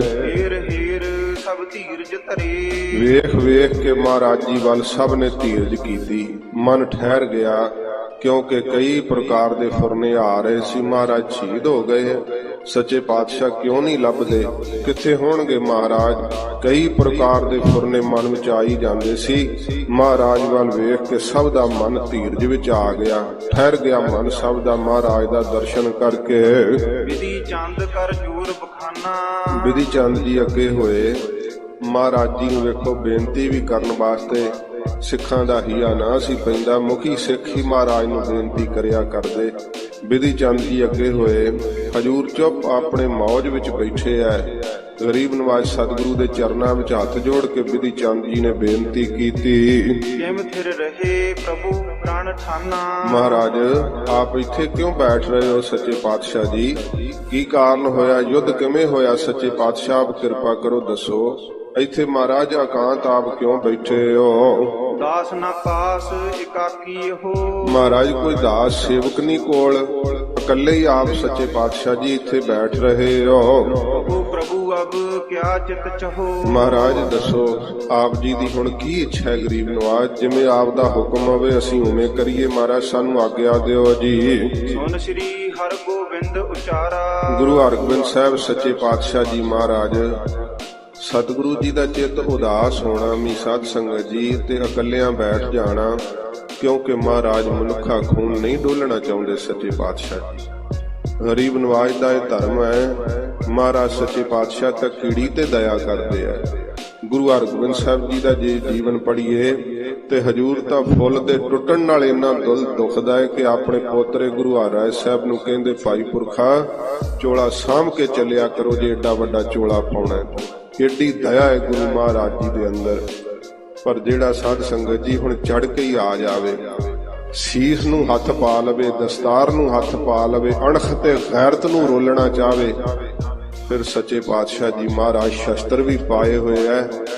ਤੇ ਜਿਹੋ ਜਿਹਾ ਸਾਡਾ ਇਤਿਹਾਸ ਕਹਿੰਦਾ ਨਾ, ਸਾਡੀ ਕੌਮ ਸਦਾ ਲਈ ਇਸ ਇਤਿਹਾਸ ਨੂੰ ਸਰਜੀਤ ਰੱਖਦੀ ਆਈ ਹੈ। ਤੇ ਅੱਗੇ ਨੂੰ ਵੀ ਰੱਖਦੀ ਰਹੇਗੀ। ਇਹਦੇ ਤੇ ਬਾਜਾਂ ਵਾਲੇ ਸਤਿਗੁਰੂ ਦੀ ਕਿਰਪਾ ਹੈ। ਸੱਚੇ ਪਾਤਸ਼ਾਹ ਦਾ ਮਨ ਉਪਰਾਮ ਹੈ ਕਿ ਕਾਹਨੂੰ ਇਹਨਾਂ ਨੇ ਚੜ ਕੇ ਆਉਣਾ ਸੀ ਤੇ ਸਾਡੇ ਹੱਥੋਂ ਨਾ ਮਾਰੇ ਜਾਂਦੇ, ਪਰ ਇਹ ਚੜ ਕੇ ਆਏ ਐ, ਮਹਾਰਾਜ ਦੇ ਹੱਥੋਂ ਮਾਰੇ ਗਏ ਐ। ਸੱਚੇ ਪਾਤਸ਼ਾਹ ਜੀ ਮਹਾਰਾਜ ਵੇਖੋ, ਕਿਉਂਕਿ ਸਾਧ ਸੰਗਤ ਜੀ ਜਿਹੜੀ ਫੌਜ ਹੁੰਦੀ ਹੈ ਨਾ, ਸਿਪਾਹੀ ਦਾ ਕੀ ਕਸੂਰ ਹੁੰਦਾ ਹੈ? ਕੋਈ ਕਸੂਰ ਨਹੀਂ ਹੁੰਦਾ। ਅਬਦੁਲ ਖਾਨ ਦੇ ਕੋਲੋਂ ਤਾਂ ਤਨਖਾਹਾਂ ਹੀ ਲੈ ਕੇ ਆਪਣੇ ਪਰਿਵਾਰ ਦੀ ਪਾਲਣਾ ਪੋਸ਼ਣਾ ਕਰਦੇ ਹੋਣਗੇ ਨਾ, ਇਸ ਕਰਕੇ ਮਹਾਰਾਜ ਦਇਆ ਕਰਦੇ ਆ ਸਭ ਦੇ ਉੱਤੇ ਸੱਚੇ ਪਾਤਸ਼ਾਹ। ਤੇ ਮਹਾਰਾਜ ਹਰ ਹੀਲੇ ਯਤਨ ਕਰਦੇ ਆ ਕਿ ਯੁੱਧ ਟਲੇ, ਯੁੱਧ ਨਾ ਹੋਵੇ। ਪਰ ਜਦੋਂ ਸਾਰੇ ਹੀ ਰਾਹ ਬੰਦ ਹੋ ਜਾਣ ਤੇ ਫਿਰ ਮਹਾਰਾਜ ਕਹਿੰਦੇ ਭਾਈ ਸਾਡਾ ਯੁੱਧ ਕਰਨਾ ਮਜਬੂਰੀ ਹੈ, ਸਾਡਾ ਇਹ ਸ਼ੌਂਕ ਨਹੀਂ ਹੈ ਕਿ ਅਸੀਂ ਕਿਸੇ ਨੂੰ ਮਾਰਨਾ ਚਾਹੁੰਦੇ ਆ ਜਾਂ ਕਿਸੇ ਪ੍ਰਕਾਰ ਅਸੀਂ ਮਨੁੱਖਾ ਖੂਨ ਡੋਲਣਾ ਚਾਹੁੰਦੇ ਆ। ਨਹੀਂ, ਸਾਡੀ ਫਿਰ ਮਜਬੂਰੀ ਬਣ ਜਾਂਦੀ ਹੈ ਜਦੋਂ ਸਾਡੇ ਕੋਈ ਚੜ ਕੇ ਆ ਜਾਵੇ, ਫਿਰ ਅਸੀਂ ਬੇਬਸ ਹੋਏ ਉਹਦਾ ਸਿਰ ਲਾਉਂਦੇ ਆ, ਸਾਡਾ ਹੋਰ ਕੋਈ ਵਸ ਨਹੀਂ ਚੱਲਦਾ ਹੈ। ਤੇ ਇਹੀ ਗੁਰੂ ਗੋਬਿੰਦ ਸਿੰਘ ਸਾਹਿਬ ਜੀ ਮਹਾਰਾਜ ਆਖਿਆ ਕਿ ਭਾਈ ਸਾਰੇ ਦਾ ਵਰਤਣੇ ਚਾਹੀਦੇ ਆ, ਪਰ ਜਦੋਂ ਸਾਰੇ ਰਾਹ ਬੰਦ ਹੋ ਜਾਣ ਫਿਰ ਸ਼ਸਤਰ ਚੁੱਕ ਲੈਣਾ ਧਰਮ ਹੈ। ਸ਼ਸਤਰ ਦੇ ਨਾਲ ਹੀ ਸ਼ਾਂਤੀ ਬਹਾਲ ਹੁੰਦੀ ਹੈ। ਫਿਰ ਐਡਾ ਰੌਲਾ ਪੈਂਦਾ ਸੀ, ਯੁੱਧ ਹੋਇਆ, ਕਿਵੇਂ ਸ਼ਾਂਤੀ ਹੋ ਗਈ ਨਾ। ਸਾਰਾ ਦੇਸ਼ ਹੀ ਸਤਿਗੁਰੂ ਜੀ ਤੋਂ ਭੈ ਕਰਨ ਲੱਗਾ ਸੀ, ਡਰਨ ਲੱਗਾ ਸੀ। ਕਿੱਥੇ ਸਿੱਖ ਸਹਿਮ ਗਏ ਸੀ। ਮਹਾਰਾਜ ਗੁਰੂ ਅਰਜਨ ਦੇਵ ਸੱਚੇ ਪਾਤਸ਼ਾਹ ਦੀ ਜਦੋਂ ਸ਼ਹਾਦਤ ਹੋਈ, ਸਿੱਖ ਡਰ ਗਏ ਸੀ, ਕਿਉਂਕਿ ਮਹਾਰਾਜ ਗੁਰੂ ਅਰਜਨ ਦੇਵ ਸੱਚੇ ਪਾਤਸ਼ਾਹ ਸਧਾਰਨ ਵਿਅਕਤੀ ਨਹੀਂ ਸਨ। ਮਹਾਰਾਜ ਸਿੱਖਾਂ ਦੇ ਇਸ਼ਟ ਦੇਵ ਨੇ। ਗੁਰੂ ਅਰਜਨ ਸਾਹਿਬ ਜੀ ਗੁਰਿਆਈ ਦੇ ਮਾਲਕ ਹਨ, ਜਿਨ੍ਹਾਂ ਨੂੰ ਯਾਸਾ ਦੀਆਂ ਸਜ਼ਾਵਾਂ ਦੇ ਕੇ ਹਕੂਮਤ ਨੇ ਸ਼ਹੀਦ ਕੀਤਾ ਸੀ। ਸਿੱਖਾਂ ਦੇ ਦਿਲ ਦਹਿਲ ਗਏ ਸੀ। ਗੁਰੂ ਹਰਗੋਬਿੰਦ ਸਾਹਿਬ ਸੱਚੇ ਪਾਤਸ਼ਾਹ ਜੀ ਨੇ ਉਸ ਸਮੇਂ ਸਿੱਖਾਂ ਦੇ ਚਿਹਰਿਆਂ ਤੇ ਘਬਰਾਹਟ ਵੇਖ ਕਰਕੇ ਬਚਨ ਕਿਹਾ ਸੀ ਕਿ ਜਿਨਨੇ ਸਾਡੇ ਸਤਿਗੁਰੂ ਪਿਤਾ ਨੂੰ ਸ਼ਹੀਦ ਕੀਤਾ ਉਹਦੀ ਨੱਕ ਵਿੱਚ ਨਕੇਲ ਪਾਵਾਂ। ਸੱਚੇ ਪਾਤਸ਼ਾਹ ਜੀ ਮਹਾਰਾਜ ਨੇ ਦੋਵੇਂ ਭੁਜਾਵਾਂ ਉੱਪਰ ਨੂੰ ਕਰਕੇ ਗੁਰਤਾ ਗੱਦੀ ਤੇ ਬੈਠਦਿਆਂ 11 ਸਾਲ ਦੀ ਆਯੂ ਵਿੱਚ ਪ੍ਰਤੱਗਿਆ ਕੀਤੀ ਸੀ। ਤੇ ਸੱਚੇ ਪਾਤਸ਼ਾਹ ਜੀ ਮਹਾਰਾਜ ਵੇਖੋ ਉਦਾਸ ਚਿੱਤ ਬੈਠੇ ਐ ਤੇ ਬਿਧੀ ਚੰਦ ਜੀ ਨੇ ਕਿਹਾ ਮਹਾਰਾਜ ਆਪ ਇਕੱਲੇ ਬੈਠੇ ਹੋ, ਕੋਈ ਸੇਵਾਦਾਰ ਨਹੀਂ ਹਜੂਰ ਕੋਲ, ਤੇ ਮਹਾਰਾਜ ਸਾਨੂੰ ਹੁਣ ਦੱਸੋ ਕੀ ਆ ਗਿਆ ਸਾਡੇ ਵਾਸਤੇ। ਯੁੱਧ ਤਾਂ ਮਹਾਰਾਜ ਫਤਿਹ ਹੋ ਗਿਆ ਸਤਿਗੁਰੂ ਜੀ, ਸਾਨੂੰ ਕੀ ਆ ਗਿਆ, ਆਪ ਹੁਕਮ ਕਰੋ। ਮਹਾਰਾਜ ਨੂੰ ਹਲੀਮੀ ਨਾਲ ਬਿਧੀ ਚੰਦ ਜੀ ਨੇ ਪੁੱਛਿਆ ਏ ਜੋ ਚਿਤ ਚਾਹੇ ਕਰਨ ਹਮਕਾਰਾ। ਮਹਾਰਾਜ ਜੋ ਆਪ ਚਿੱਤ ਵਿੱਚ ਚਾਹੁੰਦੇ ਹੋ ਕਿ ਅਸੀਂ ਉਹ ਕਾਰਾ ਫਿਰ ਕਰਨਾ ਕਰੀਏ, ਉਹ ਕਾਰਜ ਕਰਨਾ ਕਰੀਏ। ਸੋ ਪੁਨਸਾਰ ਭਏ ਤੇ ਹੋਏ। ਮਹਾਰਾਜ ਨੇ ਕਿਹਾ, ਸਤਿਗੁਰੂ ਜੀ ਕਹਿੰਦੇ ਜੋ ਚਿਤ ਚਾਹੇ, ਜੋ ਅਸੀਂ ਚਿੱਤ ਵਿੱਚ ਚਾਹੁੰਦੇ ਆ ਨਾ ਕਾਰਜ ਕਰਨਾ ਬਿਧੀ ਚੰਦ ਜੀ, ਉਹ ਤਾਂ ਫਿਰ ਪੁਨਸਾਰ ਜਦੋਂ ਸਵੇਰ ਹੋਵੇਗੀ ਨਾ ਉਦੋਂ ਹੀ ਹੋਊਗਾ। ਹੁਣ ਕਿਉਂਕਿ ਹੁਣ ਤਾਂ ਹਨੇਰਾ ਹੋ ਗਿਆ। ਮਹਾਰਾਜ ਕੀ ਕਾਰਜ ਚਾਹੁੰਦੇ ਆ ਕਿ ਆ ਜਾਣਾ। ਸਤਿਗੁਰੂ ਜੀ ਕਹਿੰਦੇ ਬਿਧੀ ਚੰਦ ਜੀ ਜਿਹੜਾ ਕੰਮ ਅਸੀਂ ਕਰਨਾ ਚਾਹੁੰਦੇ ਆ ਉਹ ਤਾਂ ਸਵੇਰ ਹੋਣ ਤੋਂ ਹੀ ਹੁਣ ਹੋਵੇਗਾ। ਆਪ ਡੇਰੇ ਗਮਨ ਹੋ ਸਭ ਕੋਏ। ਮਹਾਰਾਜ ਕਹਿੰਦੇ ਚਲੋ ਸਿੱਖੋ ਹੁਣ ਡੇਰੇ ਨੂੰ ਪੜਾਅ ਤੇ ਚੱਲਣਾ ਕਰੀਏ, ਸਭ ਕੋਈ ਭਾਈ ਚੱਲੋ। ਉਹ ਸਿੱਖ ਘਾਇਲ ਪੂਰਨ ਵਿਸੈ। ਮਹਾਰਾਜ ਕਹਿੰਦੇ ਨੇ ਬਿਧੀ ਚੰਦ ਜੀ ਖਿਆਲ ਕਰੋ, ਜਿਹੜਾ ਕੋਈ ਸਿੱਖ ਮੈਦਾਨੇ ਜੰਗ ਦੇ ਅੰਦਰ ਜ਼ਖਮੀ ਪਿਆ, ਕਿਉਂਕਿ ਸਾਧ ਸੰਗਤ ਜੀ ਜ਼ਖਮ ਵੀ ਇਹੋ ਜਿਹੇ ਡਾਢੇ ਲੱਗ ਜਾਂਦੇ ਜਦੋਂ ਉੱਠਿਆ ਨਾ ਜਾਂਦਾ। ਤੇ ਉਸ ਰਾਤ ਦੇ ਹਨੇਰੇ ਵਿੱਚ ਵੇਖੋ ਇੰਨਾ ਪਰਖਣਾ ਕਿ ਉਹਨਾਂ ਵਿੱਚ, ਕਿਉਂਕਿ ਕਈ ਵਾਰੀ ਫੱਟ ਇਹੋ ਜਿਹਾ ਲੱਗਾ ਹੁੰਦਾ ਬੇਹੋਸ਼ ਹੋ ਜਾਂਦਾ, ਸਰੀਰ ਕਰਕੇ ਨਹੀਂ ਸੁੱਧ ਰਹਿੰਦੀ ਪਰ ਜਿਉਂਦੇ ਹੋਏ ਹੁੰਦਾ ਸਰੀਰ। ਬਿਧੀ ਚੰਦ ਜੀ ਆਦਿਕ ਸਿੱਖਾਂ ਨੂੰ ਇਹ ਸਾਧ ਸੰਗਤ ਜੀ ਪੂਰਾ ਗਿਆਨ ਹੁੰਦਾ ਸੀ। ਸ਼ਾਹ ਰਗ ਦੇ ਉੱਤੇ ਹੱਥ ਰੱਖਦੇ ਵੇਖ ਲੈਂਦੇ ਸੀ ਜਿਉਂਦਾ ਕਿ ਮਰ ਗਿਆ, ਵੇਖ ਲੈਂਦੇ ਸੀ। ਸਿੱਖਾਂ ਨੂੰ ਇੰਨਾ ਗਿਆਨ ਸੀ।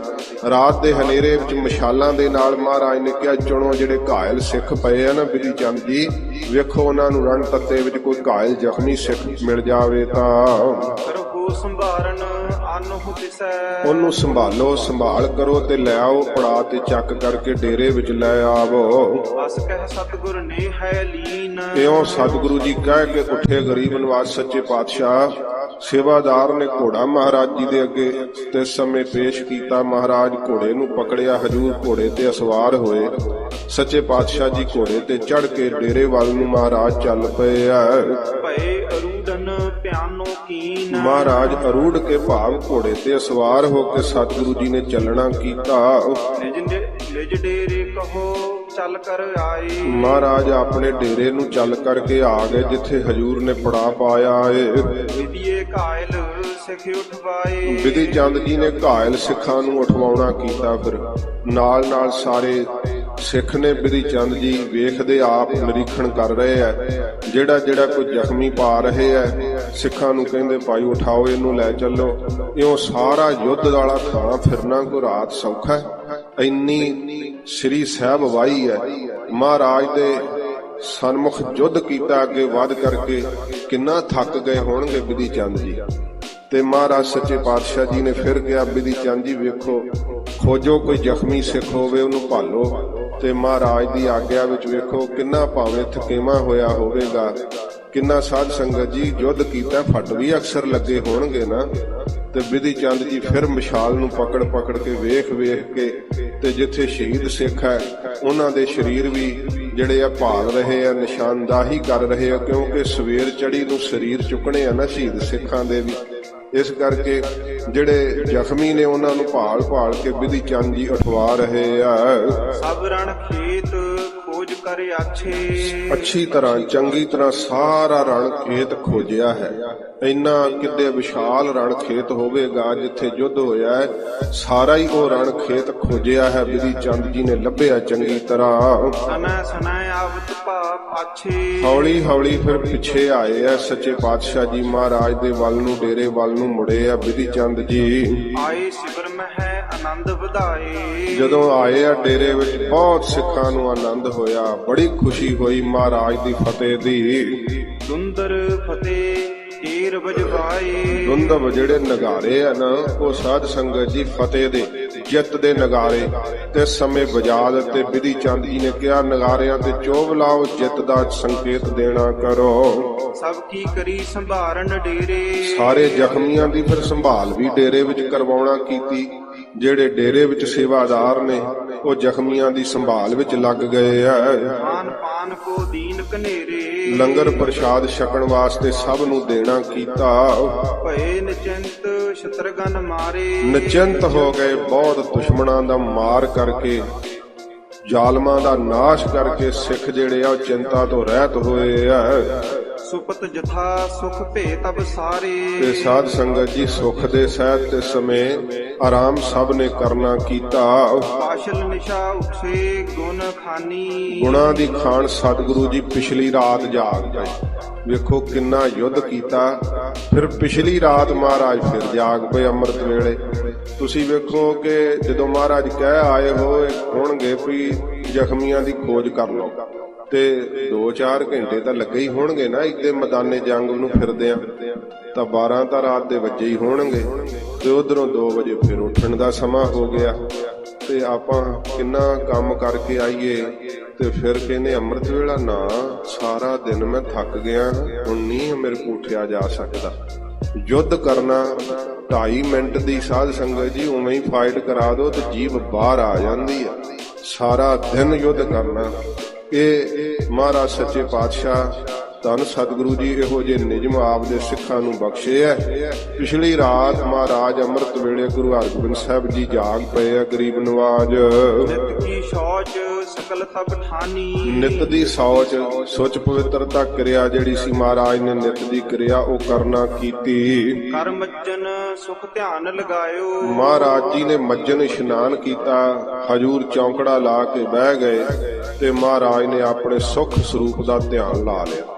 ਗਰੀਬ ਨਵਾਜ ਨੇ ਨੇਤਰ ਮੂੰਦ ਲਏ। ਸੱਚੇ ਪਾਤਸ਼ਾਹ ਜੀ ਨੇ ਆਪਣੇ ਹੀ ਨਿਜ ਸਰੂਪ ਵਿੱਚ ਸੱਚੇ ਪਾਤਸ਼ਾਹ ਜੀ ਲੀਨ ਹੋ ਗਏ। ਪ੍ਰਾਚੀ ਦਿਸ਼ ਪ੍ਰਕਾਸ਼ ਹੋਏ ਆਇਓ। ਜਦੋਂ ਪੂਰਬ ਦੀ ਦਿਸ਼ਾ ਵੱਲ ਪ੍ਰਕਾਸ਼ ਹੋ ਆਇਆ ਭਾਵ ਪੂਰਬ ਤੋਂ ਜਦੋਂ ਸੂਰਜ ਉਦੇ ਹੋਇਆ ਆਪਣੀ ਆਭਾ ਲੈ ਕਰਕੇ। ਸਗਨ ਇਸ਼ਨਾਨ ਕੀਨ ਜਿਸ ਕਾਲ। ਤੇ ਸਾਧ ਸੰਗਤ ਜੀ ਸਭ ਨੇ ਹੀ ਅੰਮ੍ਰਿਤ ਵੇਲਾ ਜਾਣ ਕੇ ਇਸ਼ਨਾਨ ਸੁਧੇ ਆਏ। ਭਏ ਅਰੂਡਨ ਗੁਰੂ ਕਿਰਪਾਲ। ਕਿਰਪਾਲੂ ਸਤਿਗੁਰੂ ਜੀ ਜਦੋਂ ਸੂਰਜ ਚੜ੍ਹਿਆ ਤੇ ਹਜੂਰ ਦੇ ਮਸਤਕ ਤੇ ਕਿਰਨਾਂ ਪਈਆਂ ਨਾ ਜਦੋਂ ਸੂਰਜ ਦੀਆਂ ਸੱਚੇ ਪਾਤਸ਼ਾਹ ਜੀ ਦੀ ਸਮਾਧ ਛੁੱਟੀ ਹੈ। ਮਹਾਰਾਜ ਜੀ ਆਪਣੇ ਨੇਤਰ ਖੋਲੇ ਆ। ਸੱਚੇ ਪਾਤਸ਼ਾਹ ਜੀ ਨੇ ਗਰੀਬ ਨਵਾਜ ਸਤਿਗੁਰੂ ਜੀ ਦੇ ਆਲੇ ਦੁਆਲੇ ਸਿੱਖ ਖੜੇ ਆ ਹੱਥ ਜੋੜ ਕੇ ਹਲੀਮੀ ਨਾਲ ਸਿਰ ਝੁਕਾਈ ਖੜੇ ਆ। ਸੱਚੇ ਪਾਤਸ਼ਾਹ ਜੀ ਮਹਾਰਾਜ ਉੱਠ ਖਲੋਤੇ ਆ। ਗਰੀਬ ਨਵਾਜ ਜੀ ਸਿੱਖਾਂ ਨੇ ਨਮਸਕਾਰਾਂ ਕੀਤੀਆਂ। ਸਤਿਗੁਰੂ ਜੀ ਚੌਂਕੜਾ ਛੱਡ ਕੇ ਉੱਠ ਪਏ ਆ। ਵਿਧੀ ਚੰਦ ਕੋ ਲੇਕਰ ਸੰਗ ਮਹਾਰਾਜ ਫਿਰ ਘੋੜੇ ਤੇ ਸਵਾਰ ਹੋਏ ਸੱਚੇ ਪਾਤਸ਼ਾਹ ਜੀ ਵਿਧੀ ਚੰਦ ਜੀ ਨੂੰ ਨਾਲ ਲੈ ਕਰਕੇ ਦੇਖੀ ਜਾਏ ਭੂਮਿਕਾ ਜੰਗ ਯੁੱਧ ਵਾਲੀ ਭੂਮਿਕਾ ਮਹਾਰਾਜ ਨੇ ਫਿਰ ਵੇਖੀ ਜਾ ਕੇ। ਸੱਚੇ ਪਾਤਸ਼ਾਹ ਜੀ ਚੜ ਕੇ ਆਏ ਘੋੜੇ ਤੇ। ਹਜੂਰ ਵੇਖ ਰਹੇ ਆਪਣੇ ਨੇਤਰਾਂ ਨਾਲ ਕਿ ਸਾਡਾ ਕਿਹੜਾ ਕਿਹੜਾ ਸਿੱਖ ਸ਼ਹੀਦ ਹੋਇਆ ਏ। ਮਹਾਰਾਜ ਸੱਚੇ ਪਾਤਸ਼ਾਹ ਨੇ ਰਣ ਤੱਤੇ ਨੂੰ ਆਪ ਆ ਕੇ ਵੇਖਿਆ। ਹੁਣ ਸੂਰਜ ਚੜ ਆਇਆ ਏ, ਲੋ ਹੈ, ਚਾਰ ਚਫੇਰੇ ਦਿਸ ਰਿਹਾ ਏ। ਤੁਰਕ ਸਹਸਰ ਚਤੁਰਦਸ ਮਰੇ ਸਾਧ ਸੰਗਤ ਜੀ 14,000 ਤੁਰਕਾਂ ਦੀ ਸੈਨਾ ਖਪਾ ਦਿੱਤੀ ਗੁਰੂ ਮਹਾਰਾਜ ਜੀ ਨੇ। ਤੇਗ ਦੀ ਧਾਰ ਲੰਘਾ ਦਿੱਤੇ 14,000 ਤੁਰਕ। ਇਹ ਕਹਿਣ ਨੂੰ ਸਾਧ ਸੰਗਤ ਜੀ ਸੌਖਾ ਏ, ਪਰ ਜਦੋਂ ਯੁੱਧ ਕਰਨ ਕੋਈ ਚੜ ਕੇ ਆਵੇ ਫਿਰ ਪਤਾ ਚੱਲਦਾ ਹੈ ਕਿ ਕੀ ਭਾਵ ਵਿਕਦੀ ਹੈ। ਸੱਚੇ ਪਾਤਸ਼ਾਹ ਜੀ ਮਹਾਰਾਜ ਨੇ ਖਪਾ ਦਿੱਤੀ ਏ ਤੁਰਕਾਂ ਦੀ 14,000 ਸੈਨਾ। ਕੇਤਕ ਸਿੱਖ ਬੀਚ ਤਨ ਪਰੇ ਕਿੰਨੇ ਕੁ ਸਿੱਖ ਵੀ ਉਹਨਾਂ ਤੁਰਕਾਂ ਦੀਆਂ ਲੋਥਾਂ ਵਿੱਚ ਸ਼ਹੀਦ ਹੋਏ ਪਏ ਆ। ਕਹਿ ਸਤਿਗੁਰੂ ਨੇ ਗਰਤ ਖਨਾਵਾ ਸਤਿਗੁਰੂ ਜੀ ਨੇ ਕਹਿ ਕੇ ਕਿ ਵਿਧੀ ਚੰਦ ਜੀ ਟੋਆ ਪਟਵਾਓ ਵੱਡਾ ਸਾਰਾ। ਮਹਾਰਾਜ ਜੀ ਨੇ ਕਹਿ ਕੇ ਟੋਆ ਪਟਵਾਇਆ ਏ। ਅਬਦੁਲ ਖਾਨ ਉਠਾਏ ਪਵਾਵਾ ਵੇਖੋ ਮਹਾਰਾਜ ਧੰਨ ਸਤਿਗੁਰੂ ਜੀ। ਸਾਧ ਸੰਗਤ ਜੀ ਦੁਸ਼ਮਣ ਦੀਆਂ ਮਾਫ ਕਰਨਾ ਸਮਾਂ ਨਹੀਂ ਆਗਿਆ ਦਿੰਦਾ। ਸੋ ਜਰਨਲ ਸਬੇਗ ਸਿੰਘ ਜੀ ਦੇ ਸਰੀਰ ਨੂੰ ਬਾਹਰ ਕੱਢ ਕੇ ਠੁੱਡੇ ਮਾਰੇ ਗਏ ਸੀ। ਬਹੁਤ ਜ਼ਿਆਦਾ ਥੁੱਕਿਆ ਤੱਕ ਗਿਆ ਸੀ। ਉਹਨਾਂ ਦੇ ਸਰੀਰ ਦੀ ਏਡੀ ਬੇਅਦਬੀ ਕੀਤੀ ਗਈ ਸੀਗੀ। ਮਹਾਰਾਜ ਸੱਚੇ ਪਾਤਸ਼ਾਹ ਨੇ ਇਹ ਸਾਨੂੰ ਜਾਚ ਸਿਖਾਈ ਹੈ। ਅਸੀਂ ਜਿਹੜਾ ਸਾਧ ਸੰਗਤ ਜੀ ਅਖਲਾਕ ਤੋਂ ਗਿਰਿਆ ਕੰਮ ਸਿੱਖ ਕਦੇ ਵੀ ਨਹੀਂ ਕਰਦਾ, ਭਾਵੇਂ ਜਿੱਤਿਆ ਵੀ ਹੋਇਆ। ਤੇ ਮਹਾਰਾਜ ਸਾਹਿਬ ਜੀ ਨੇ ਅਬਦੁਲ ਖਾਨ ਦਾ ਵੱਡਾ ਸੀ ਨਾ ਸੈਨਾਪਤੀ, ਹਜੂਰ ਨੇ ਕਿਹਾ ਇਹਦਾ ਸਰੀਰ ਚੁੱਕੋ। ਇਹਦਾ ਸੀਸ ਲੱਥਾ ਹੋਇਆ ਮਹਾਰਾਜ ਨੇ ਉਠਵਾਇਆ ਏ। ਕੋਨ ਤਿਸਕੇ ਸੁਤ ਖੋਜ ਉਠਾਏ ਮਹਾਰਾਜ ਕਹਿੰਦੇ ਇਹਦੇ ਪੁੱਤਰ ਵੀ ਲੱਭੋ ਦੋਵੇਂ। ਉਹ ਵੀ ਸੈਨਾਪਤੀ ਸੀਗੇ, ਕਰੀਮ ਬਖਸ਼ ਤੇ ਨਬੀ ਬਖਸ਼। ਮਹਾਰਾਜ ਕਹਿੰਦੇ ਇਹਦੇ ਪੁੱਤਰ ਵੀ ਲੱਭੋ। ਹਜੂਰ ਨੇ ਉਹਨਾਂ ਦੇ ਵੀ ਸਰੀਰ ਉਠਵਾਏ ਆ। ਕਿਸੀ ਗਰਤ ਮਹਿਆਨ ਸੁਪਾਏ ਮੁਸਲਮਾਨ ਦੱਬਦੇ ਆ ਨਾ, ਮਹਾਰਾਜ ਨੇ ਦਫਨਾ ਦਿੱਤੇ। ਫਿਰ ਉੱਥੇ ਸਤਿਗੁਰੂ ਜੀ ਨੇ ਉਸ ਟੋਵੇ ਵਿੱਚ ਪਵਾਏ ਆ ਉਹਨਾਂ ਦੇ ਸਰੀਰ। ਉਨ ਪੰਚੋ ਸਰਦਾਰ ਅਨਾਏ ਫਿਰ ਮਹਾਰਾਜ ਨੇ 5 ਸੈਨਾਪਤੀ ਸੀਗੇ ਇਹਦੇ ਥਾਪੇ ਹੋਏ ਅਬਦੁਲ ਖਾਨ ਦੇ, ਉਹਨਾਂ ਦੇ ਵੀ ਹਜੂਰ ਨੇ ਸਰੀਰ ਉਠਵਾਏ ਆ। ਆਏ ਗਰਤ ਮਹਿ ਸਭ ਦਫਨਾਏ ਗਰਤ ਟੋਏ ਵਿੱਚ ਪਾ ਕੇ ਮਹਾਰਾਜ ਨੇ ਸਭ ਨੂੰ ਦਫਨਾ ਦਿੱਤਾ। ਇਹ ਜਰਨੈਲਾਂ ਦੇ ਸਰੀਰਾਂ ਦਾ ਵੀ ਸਤਿਕਾਰ ਮਹਾਰਾਜ ਜੀ ਨੇ ਵੇਖੋ ਕੀਤਾ ਹੈ। ਇਥੋਂ ਪਤਾ ਲੱਗਦਾ ਹੈ ਕਿ ਸਿੱਖ ਕੌਮ ਕਿਹੋ ਜੀ ਹੈ। ਸੱਚੇ ਪਾਤਸ਼ਾਹ ਜੀ ਮਹਾਰਾਜ ਹੁਣ ਇੱਥੇ ਥੜਾ ਬਣਾਉਂਦੇ, ਜਿੱਥੇ ਅੱਜ ਗੁਰਦੁਆਰਾ ਸਾਹਿਬ ਹੈ ਨਾ, ਇੱਥੇ ਹੀ ਮਹਾਰਾਜ ਥੜਾ ਬਣਾਉਂਦੇ ਆ ਸਤਿਗੁਰੂ ਜੀ। ਜਿਵੇਂ ਮਹਾਰਾਜ ਕੀਰਤਨ ਕਰਨਗੇ ਸੱਚੇ ਪਾਤਸ਼ਾਹ ਜੀ ਤੇ ਆਸਾ ਦੀ ਵਾਰ ਦਾ ਉੱਥੇ ਕੀਰਤਨ ਹੋਵੇਗਾ। ਉਹ ਕੱਲ ਨੂੰ ਅੱਗੇ ਕਥਾ ਆਵੇਗੀ, ਸਰਵਣ ਕਰਾਂਗੇ। ਹੋਈਆਂ ਭੁੱਲਾਂ ਬਖਸ਼ ਲੈਣੀਆਂ ਜੀ। ਉਨ ਪੰਚੋ ਸਰਦਾਰ ਅਨਾਏ ਪਾਏ ਗਰਤ ਮਹਿ ਸਭ ਦਫਨਾਏ। ਵਾਹਿਗੁਰੂ ਜੀ ਕਾ ਖਾਲਸਾ, ਵਾਹਿਗੁਰੂ ਜੀ ਕੀ ਫਤਿਹ।